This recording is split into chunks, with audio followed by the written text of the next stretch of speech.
Einen wunderschönen guten Tag und herzlich willkommen zu einem neuen und weiteren Video. Heute geht es um den VW Passat 3C 6B müsste das sein.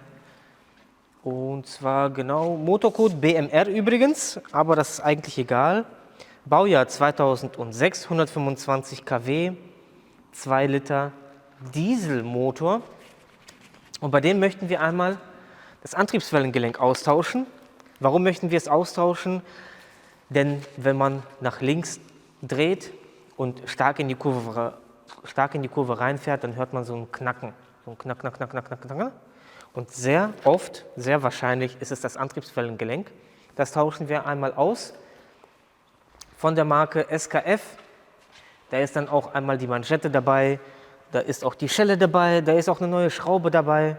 Kauflink unten in der Videobeschreibung. Das ist dann einmal alles dabei. Ja, so sieht das Ganze einmal aus. Und natürlich ist die Empfehlung auch ein paar Werkzeuge dabei zu haben, wenn ihr das Ganze wechseln möchtet. Denn das Antriebswellengelenk müsst ihr abziehen. Da gibt es einmal so einen Abzieher. Manchmal kann man auch die alte Schraube reinschrauben, aber so einen Antriebswellengelenkabzieher von der Marke Stahlmax 106749. Und anschließend, wenn ihr dann das Antriebswellengelenk neu drauf habt, die Schellen müsst ihr dann einmal festmachen. Da gibt es einmal so eine Standardschelle, so eine Standardzange, um die Schellen zusammenzudrücken, die einfachen. Und für die starken Edelstahlschellen, wo man hier die Ratsche ansetzen kann und das Ganze richtig gut zusammendrücken kann. Und natürlich müsst ihr ja das Antriebswellengelenk abschrauben. Da gibt es so einen Satz, ich weiß jetzt gar nicht, welcher da drauf ist. Aber wir werden den auf jeden Fall benötigen, um die jeweilige Nuss abzuschrauben. Kann sein, dass wir unten nicht alles verlinken werden, weil es eine begrenzte Anzahl an Buchstaben, die man unten verwenden darf. Eine gewisse Anzahl und dann passt das manchmal nicht. Aber einfach auf dem Shop unten bei XXL Automotive, da könnt ihr mit dem Rabattcode VITYAWOLF die ganzen Werkzeuge erwerben, ausleihen und ich würde sagen, ich würde euch einmal gerne zeigen oder mitnehmen, wenn ich das Ganze austausche und wie man das Ganze austauschen könnte. Ich würde sagen, los geht's. Ja Leute, ganz kurze Einblendung und zwar dieses Video wird gesponsert von XXL Automotive. Das ist ein Werkzeug-Online-Shop, hat auch 2 eigene Hausmarken, vielleicht habt ihr die ein oder andere schon mal gesehen, Reptool und Stahlmax. Ja, wir arbeiten schon des Längerem zusammen und ja, von meiner Seite aus ist das Werkzeug wirklich zu empfehlen. Und ja, machen wir uns nichts vor, wenn man vernünftiges Werkzeug hat, dann tauschen sich die Ersatzteile schon fast von alleine aus. Jeder kennt es, das geile Gefühl, wenn das Werkzeug passt, vernünftig ist und man seine Arbeit vernünftig machen kann. Und bis jetzt konnten mich die Marken immer überzeugen. Die Werkzeuge waren immer passgenau. Spezialwerkzeug besonders. Bei manchen ist halt das Problem, also jetzt nicht von der Marke, aber andere Hersteller haben manchmal das Problem bei Steuerkette, dass die Blockierwerkzeuge nicht sehr gut passen. Hier habe ich aber immer gute Erfahrungen gemacht. Das Gute ist auch, ihr müsst sie auch nicht kaufen. Ihr habt die Möglichkeit, das Ganze euch auszuleihen. Deswegen, unten ist das Ganze einmal verlinkt. Und mit dem Rabattcode VITYAWOLF kriegt ihr nochmal 5%. Das ist jetzt ein dauerhafter Rabattcode. Damals waren 10%, aber das war ein Neukundenrabatt. Jetzt könnt ihr mehrere Produkte oder öfters den Rabattcode anwenden. Deswegen, ja, unten ist das Ganze verlinkt. Ich hoffe, ich habe nichts vergessen. Und ja, ansonsten weiter mit dem Video.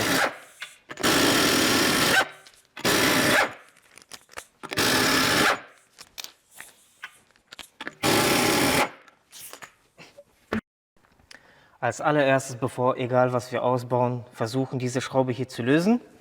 Denn sonst, wenn ihr die mit dem Schlagschrauber nicht gelöst bekommt, muss das Auto runter, Bremse treten und mit einer Verlängerung einmal lösen. Und dann probieren wir es einmal jetzt mit dem Schlagschrauber zu lösen. Jo, das ist schon mal gut. Und jetzt können wir drauf klopfen und gucken, ob das Gelenk auch abgeht. Das ist gut. Das ist sehr gut, dass sich das alles löst.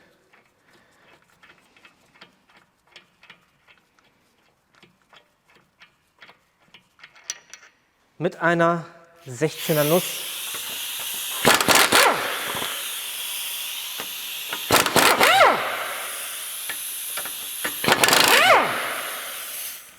Schrauben wir das Ganze einmal ab.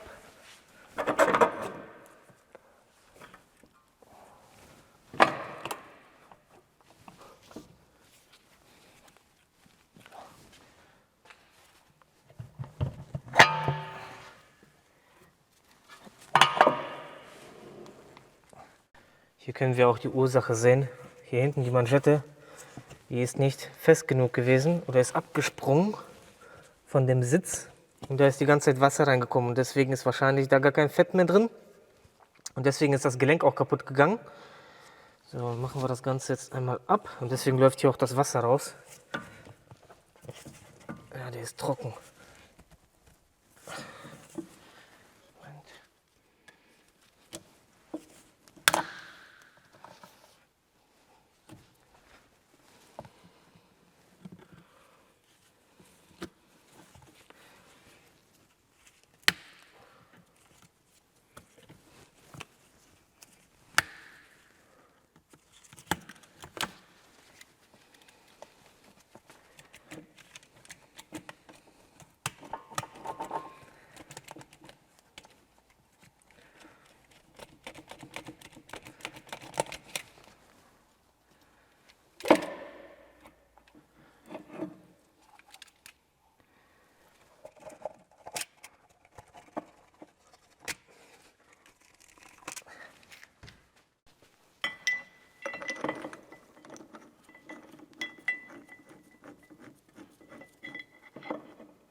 Und so kann das Ganze aussehen, wenn man das ohne Werkzeug macht.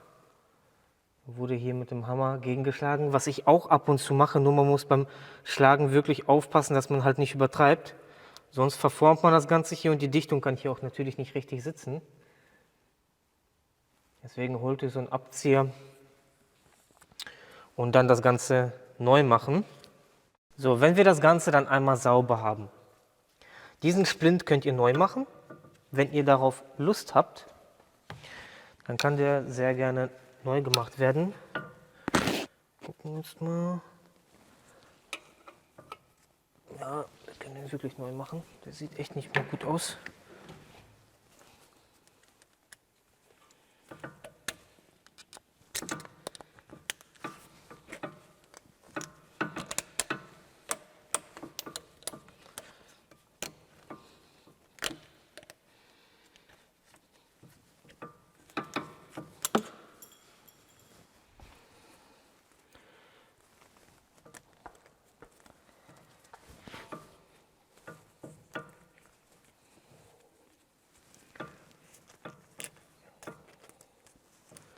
So, wenn wir das drauf haben, dann die Schelle, dann die Manschette.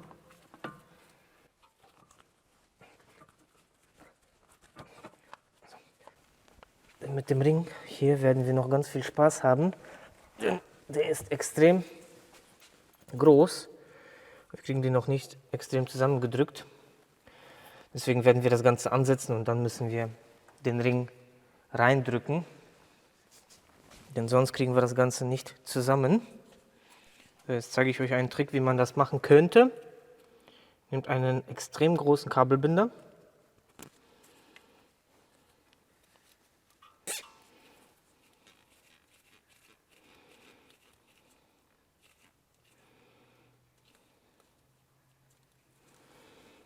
Und drückt das Ganze einmal zusammen.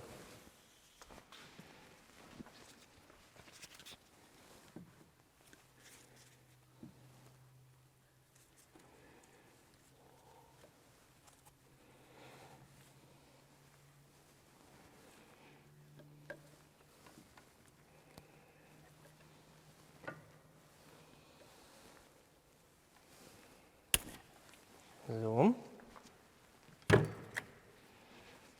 Jetzt macht ihr genug Fett rein.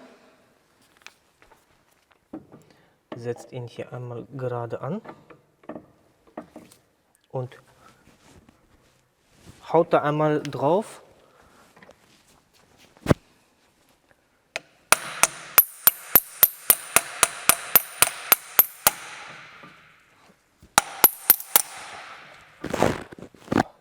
Sollte das Ganze jetzt dran sein.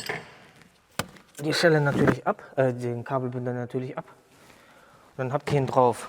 Weil das Problem ist mit dem Ring, der spielt so extrem, dass ihr den da einfach nicht vernünftig drauf bekommt. So, und dann sollte das Ganze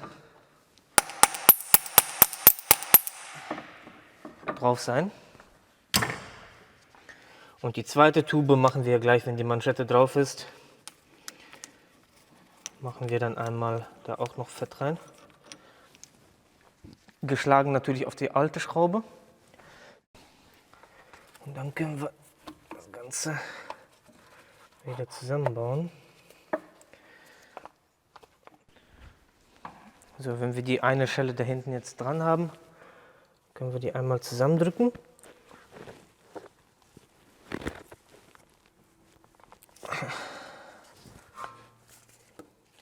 So. Können jetzt Fett reinmachen.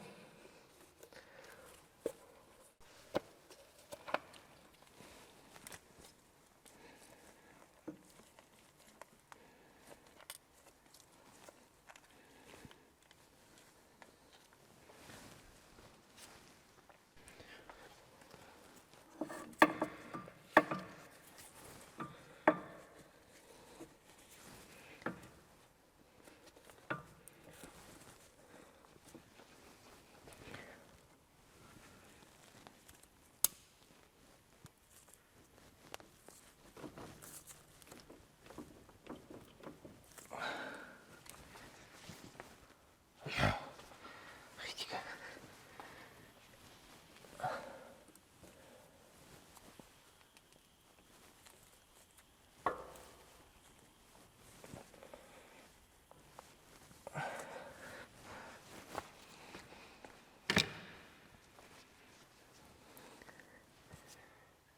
Und dann kann das gute Stück wieder rein.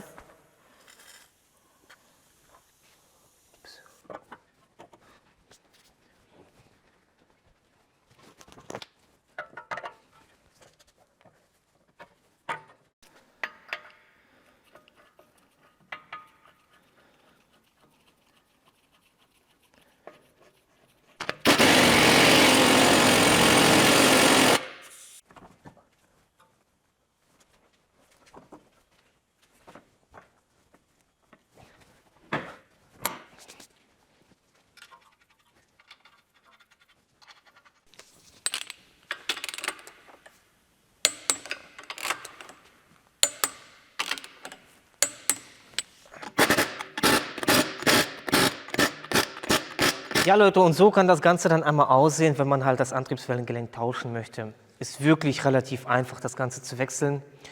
Und ja, deswegen Kauflinks, alles unten in der Videobeschreibung. Genauso wie die ganzen Werkzeuge, Online-Shop von XXL Automotive. Wenn ihr Werkzeug benötigt, checkt das Ganze unten mal ab. Und ja, wie gesagt, richtige Manschette auswählen, richtiges Gelenk auswählen, richtigen Abzieher, damit man da nicht rumkloppen muss. Und wichtig, Manschette, die Schellen, dass das alles vernünftig passt. Sonst kommt Wasser rein, Gelenk geht kaputt und das ist nicht richtig, nicht lustig. Und ich würde sagen, wenn euch das Video gefallen hat, lasst einen Daumen da, lasst ein Abo da. Bis zum nächsten Mal. Tschüss.